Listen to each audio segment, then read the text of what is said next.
आणि ज्या वेळेला तुम्ही स्वतःचा विचार कराल तेव्हाच खऱ्या अर्थाने तुम्हाला ईश्वर धर्म जो आहे त्यातलं जे तुमचं साध्य आहे तर ते साध्य ते साध्या जाऊ शकतं, अन्यथा ते साध्या जाऊ शकत नाही. पण फार मोठी शोकांतिका असते आपल्या उद्देशी परिवारातील सुद्धा. बाबा वेळ संपला की फक्त मला एकदा सूचना कराल. फार मोठी शोकांतिका असते आणि ती शोकांतिका आपल्याला माहिती आहे. आम्ही तर भरपूर देवधर्म करतो परंतु आमची मुलं मात्र काहीच करत नाही. साधू लोक आले की मग आपण त्यांना विनंती करतो की बाबा त्याला 2 शब्द जरा सांगा हो समजून, त्याला जरा सांगा, त्याला देवधर्म ते करायला लावा. आता बाबाने कितीही जरी त्याचे कान फुकले तो नुसतं हो म्हणेल परंतु तो मात्र कृती तशा पद्धतीने करू शकणार नाही. आणि तुमच्या घरातले मुलं जर बिघडत जर असतील ना, तुम्ही म्हणता की बघा वातावरण किती बिघडलंय आणि वातावरणामुळे आमच्या मुलांना संस्कार नाही निर्माण ते होऊ शकत. वातावरणाचा दोष नाही, हा दोष तुमचा आहे.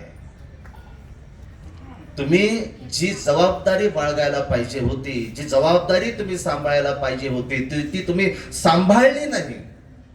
आणि म्हणून तुमच्या घरात तुम्ही धर्म तर चांगल्या पद्धतीने जोपासला परंतु आज तुमची देवपूजा तुमच्या म्हातारपणी एखाद्या आश्रमात द्यावी का एखाद्या मंदिरात ती नेऊन ठेवावी हा प्रश्न बहुतेक नामधारकांच्या मनामध्ये निर्माण होतो. तुम्ही तर खूप स्मरण करतात पण तुमचा जर मुलगा जर मुखामध्ये जर परमेश्वराचं जर नाव जर घेतलं नसेल, अमूल्य जरी तुमच्या वंशाचा दिवा असला तरी तो कुठल्याही कामाचा नाही.